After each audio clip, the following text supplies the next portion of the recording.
In this video, we'll look at selection in Java, and we'll start by using the if-else statements. We'll start by looking at a simple if statements, and then we'll look at the if-else syntax. We'll talk about the block scope and what it means. We'll look at having more than one condition using the if-else if. We'll talk about nested if statements, where we can have an if statement inside another if statement. And lastly, we'll look at a problem called dangling else. We use if statements to perform an operation based on a condition. So if the condition evaluates to true, we'll be executing that set of operations or statements. And this condition will be based on a data we are receiving in our program. Our syntax will look like this. We'll have the if keyword followed by a condition. If this condition evaluates to true, we'll be executing this block of code in here.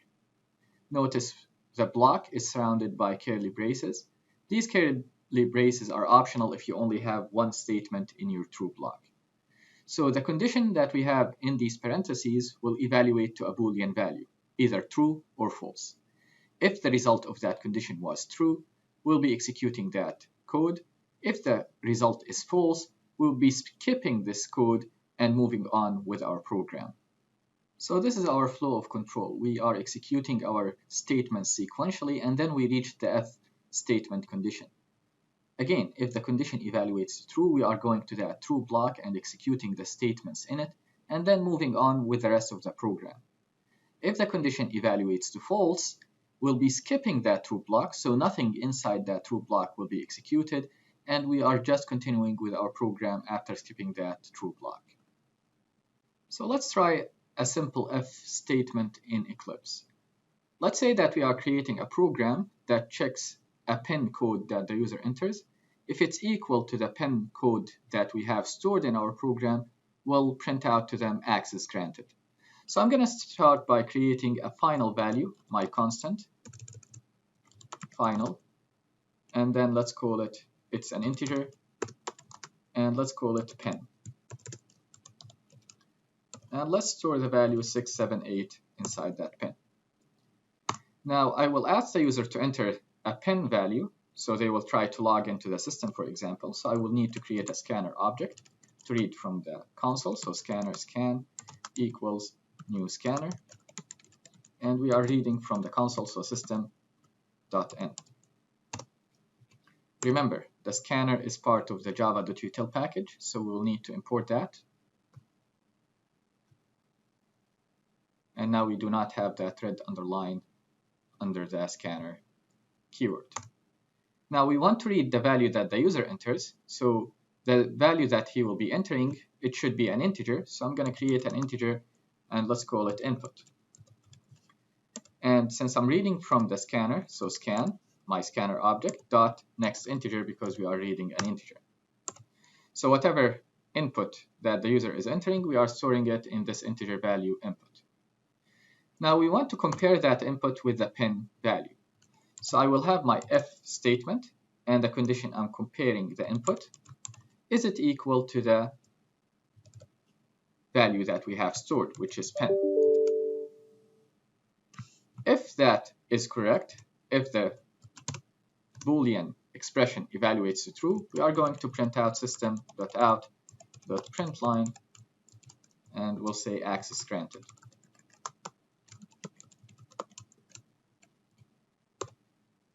So this is my condition. Notice I'm using two equal signs. The equality operator is two equal signs, not one equal sign. The one equal sign means an assignment.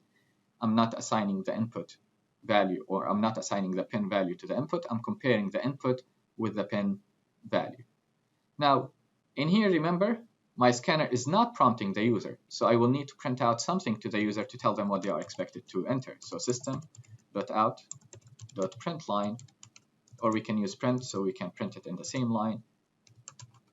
Please enter the pin code. Let's try and run it and see what happens.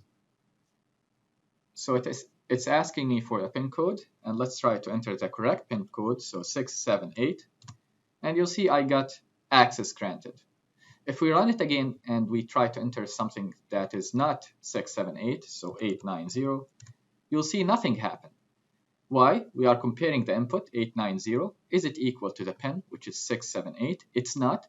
So the true block will be skipped because the result of this condition is false. So the true block will be skipped and we are continuing with our code. Notice there are no more statements in our program and that's why nothing happened in here. Remember, we do not put a semicolon after the condition. So in my syntax here, after the condition, I do not put any semicolons. If you put a semicolon in here, that means the if statement is done.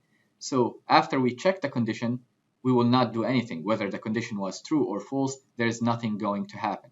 So although it will not cause you a compilation error or a runtime error, it will cause you a logic error, which means your program is not going to do what you are expecting it to do. So the condition, after the condition, we do not put a semicolon. We will have a block. If we have more than one statement, we'll put them in curly braces. If we have only one statement in our true block, these curly braces are optional. So in the example we just did, we are only printing an output to the user if they entered the correct pin. But what if we wanted to tell them that their pin was not correct, or we wanted to display access denied if they entered the incorrect pin? In that case, we will be using the if-else statement. The if-else statement will allow you to perform different operations based on the result of that condition. So if the condition was true, we'll perform the operations in the true block. If the condition was false, we'll perform another set of operations which we will have in a false block followed or after the else statement. So some of the uses where we will be using the if-else, for example, like we said, we have a password. If the password is correct, we will welcome the user. If it's not, we will ask them to re-enter that password, or we can just tell them access denied. Another example, if we are programming a voting application, if they are over the 18 or the age of 18, we'll tell them you can vote. If they are under the age of 18, we'll just refuse the request. So our syntax will look like this. We have the if, followed by the condition like we had before, and then we have the true block. So this block will be executed if the condition is true. If the condition is false, we have else after the true block. This is a keyword. And then we have the false block, which are the statements that will be executed if the condition was false. So if we look at the flow of control, we are executing statements in our program, and then we reach the condition, the if statement condition. If the condition was true, we'll execute the true block and then continue with our program. If the condition was false, we'll execute that false block and continue with our program. Notice only one block will be executed during our program runtime. So when we run our program, only one block of these two will be executed. So we are selecting which part of our code is going to be executed, and that's why we call it selection. So let's go back to our example in Eclipse. So again, I'm reading the pin, I'm comparing it with the stored value 678. If it's equal, we'll print access granted. Now I want to print out access denied if the pin was incorrect. So what I can do, I can add a false block. To add a false block, I will use the keyword else. And after that else, I will have my false block. So this will be executed if the result of this Boolean expression was false. So I'm going to print out system.out.println, and we'll just say access denied. So let's run our program and see what will happen when we enter a correct pin code. So my correct pin code was 678. We got access granted. Let's run it again, and let's enter an incorrect pin code, so 123, and you'll see we got access denied. Since we are using blocks in our program now, it's really important to understand the block scope. And what I mean by the scope, it's the place or the region in your program where you can reference an identifier or use an identifier. So if you created a variable called a, where can you use that a variable? If you created an object reference, for example, string name, where can you use that name inside your program? So the scope is the region where you can use that identifier or reference that identifier. Now the scope of our variables will usually be from the point that you declare it and until the end of the block that you declared it in. So you cannot use the identifier before you declare the variable. you cannot use that identifier outside the block that you declared it in. Some example of blocks we've seen so far are the classes block, so the two curly braces that surround the class statements, the two curly braces that surrounds the method statements, so inside our main method, these statements are inside the main method block, and we also looked at the true and false blocks. Now, if you declare the variable inside any of these blocks, you cannot use that variable outside the block that you declared it in. So let's look at this example. I'm creating an if statement, grade greater than or equal 60. So if the grade is greater than or equal to 60, we'll execute this true block. Else, if the grade is not greater than or equal to 60, we'll execute this block. Now notice that the else has only one statement, so we did not need the curly braces. So this line, this statement, belong to the else. After that, system.out.println message does not belong to else because we do not have it inside curly braces. If we do not add the curly braces, only one statement will belong to that else. Now, inside my true block, I'm declaring a string object. I have a string reference called message, and I'm storing in it you passed. I'm trying to use that same string reference, same object reference message, and store in it you failed. Now, since I declared my string reference inside that block, it's going to be only available inside that block. So I will not be able to use that string reference message outside these two curly braces. So if I try to run this program, I will get a compiler error for the lines 21 and 22. Why? Because message is not available for them to be used. It will tell you we cannot find symbol. Message is only available inside this block, which is basically line 18.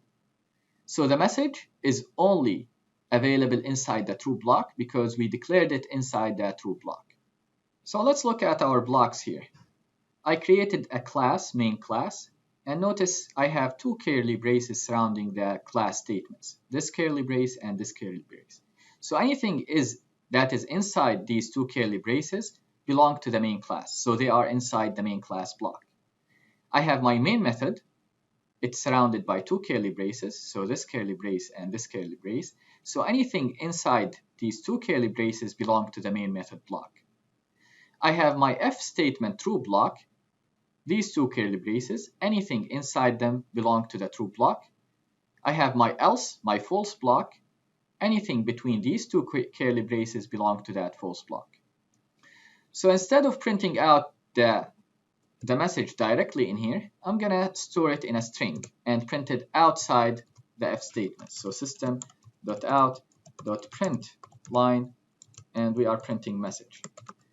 Notice I will have an error under message because message was not declared. We do not have any variable here or any object reference called message. If I try to declare the message inside my true block, so string message equals access granted, I will still have that red underline in here because this line cannot find a message inside that main method block. It's only available inside this small block, and it's not accessible from outside that block. Same thing here. If I try to use that message variable that was declared in the true block and try to store in it access denied, I will get the same red underline under the message because the message is only available between these two curly braces. So how can I fix that? I can make my declaration for the message string inside the main method instead of inside the true block. So string message, and you will notice now both these two, true block and false block, and even in here we do not have any red underlines. Why? Because they are all inside the main method block. So this message is actually inside the main method block. The true block is also inside the main method block, and the false block is also inside the main method block. So they are all inside the same block, and that's why we have them identify that string variable or string object reference. So let's try to run it and see if we get the same result we had before. So I'm going to enter 678, and I got access granted. I will try to enter an incorrect number, 123, and I got access denied.